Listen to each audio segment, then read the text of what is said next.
最後の網だくじに挑む動画、始まるよ。前回はキラキラと瞳を輝かせたが、今回はその瞳を封印し、スキンヘッドで勝負に出た。何の勝負なのかはさっぱりわかりませんが、その意気込みはひしひしと感じられます。三民の遭遇、福引きガラガラ。今回はコインが多いので、たくさん引けます。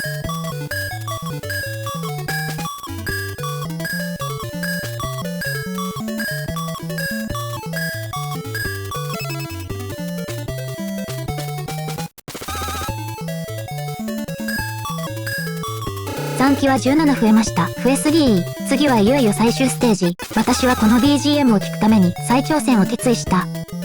耳が幸せです。なぜこの曲がロボロボとっくりという名前なのか、私には理解に苦しむね。とっくりと聞き込みたい曲ではある。早速、強敵が登場であります。冷凍弾が弱点のキリンです。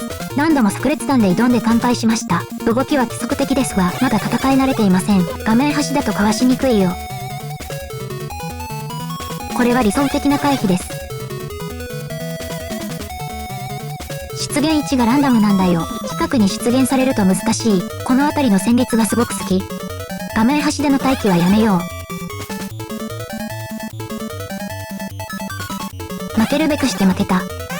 ギリギリで BGM のワンループを達成。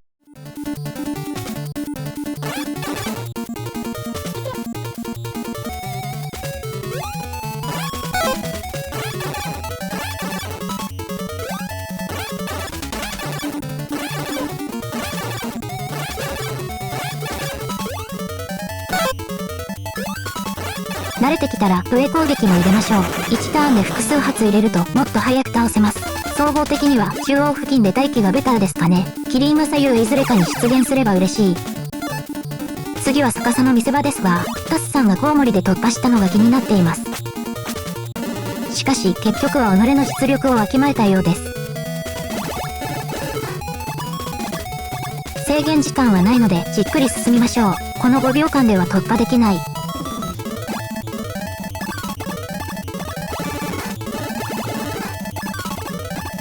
結構ギリギリでしたね。先ほど制限時間はないと言いましたが、ここから先は時間との勝負になります。どれだけ動きを最適化できるかが重要です。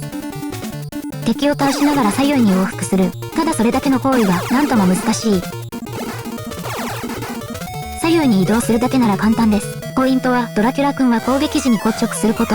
移動しながら攻撃ができないのです。故にいつ攻撃を何回入れるかという先読みが必要。攻撃時は連続でした方が硬直時間が短いなど、独自の仕様を感覚的に活用する必要があります。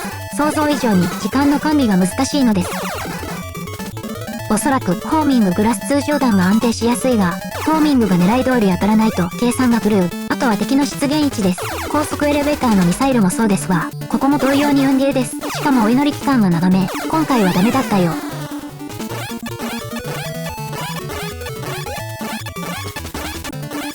ちなみに冷凍弾11発で倒せます。焦りは悲劇を生みます。当たり判定がガバガバでトゲが刺さった模様。見事なコンボを食らいました。今回は運に恵まれたようです。見てください。敵が右からしか来ない。進行方向の逆側に敵を3体表示できれば勝つる。意図的に進行方向側だけ倒して、敵のリコップが進行方向の逆側になるのを祈る感じ。でも、わずかに敵の移動速度の方が速く、進行方向逆側の敵に近づかれても倒す必要がある。やはり、運の要素を完全に潰すことは難しそう。ということで、第2のボスです。ボス名は、ローリングロボフェイス。略すと RRF です。実はこいつを倒すことができず、私は2度目の挫折を味わいました。が、こいつが強いというよりは、道中の突破率が極端に低く、こいつとは数回しか戦えなかったというのが真相。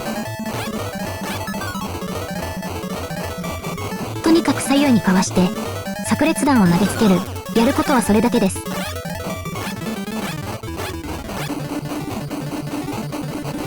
かわす方向を迷うとアウト。自爆覚悟の特攻を仕掛ける。ハート3つ分は高くついたな。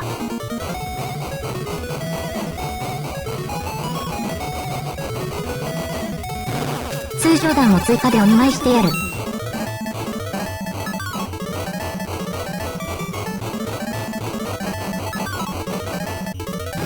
まさかの初回撃破。しかし、残るハートは1つ。そして、この最終ステージですが、道中で回復できるハートが1つも存在しない。とにかくノーミスを強いられているんだ。ついに私は最後の戦いまでたどり着いた。そのボスの名はガラモスキング。あれ、ガラモスが登場してなくない？ 7 ステージはメカガラモスで、8ステージはクソデカロボット。流れ的に8ステージはガラモスでよかっただろ。ということでラスボスですが、いわゆる行動制限タイプのギミックを操る。両手で閉じ込めて、力の大砲で仕留める。これ無理だぞ。そして、これが一番厳しい現実であります。なんと、最終ステージは、リスコーン場所が初期位置のみ。たとえラスボスにやられようとも、キリンからやり直しなのである。キリンは、まあ戦っていって楽しさもあるのですが。ただしローリングロボフェイスまでの道中、てめえはダメだ。マジで祈祷力が試されるんだよ。俺の祈祷機から追っててみろ。なんとかローリングロボフェイスまでたどり着きました。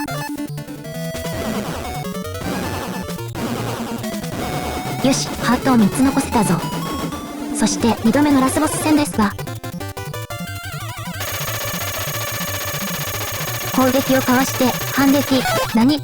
初戦ではダメージを与えられたはずだが、ただ顔面を狙えばいいというわけではないのか。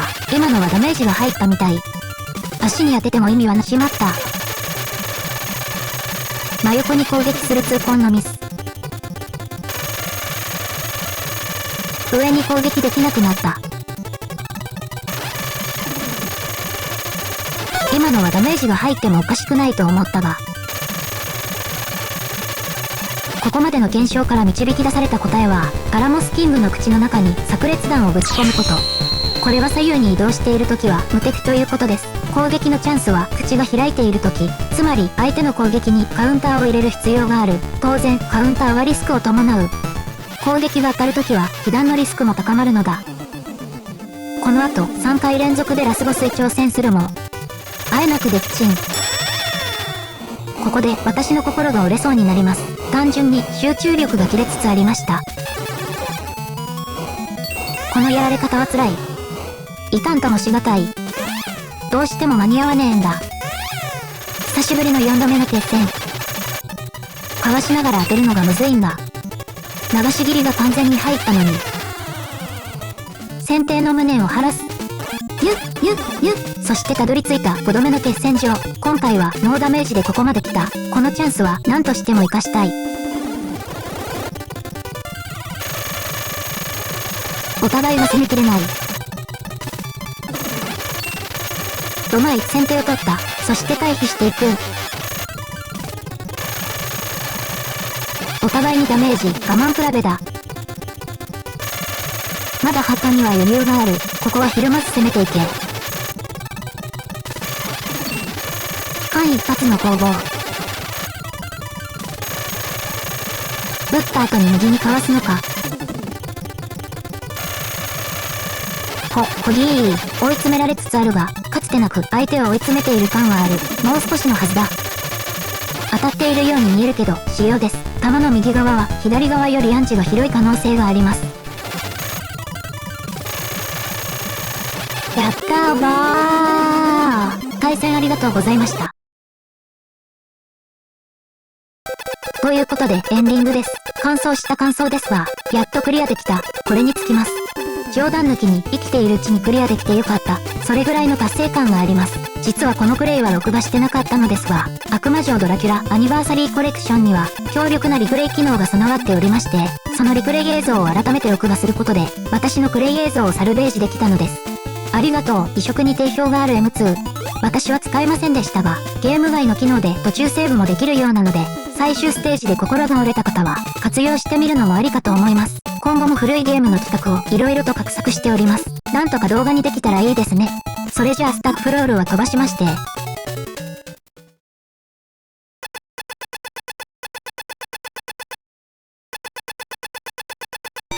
やべえよやべえよ。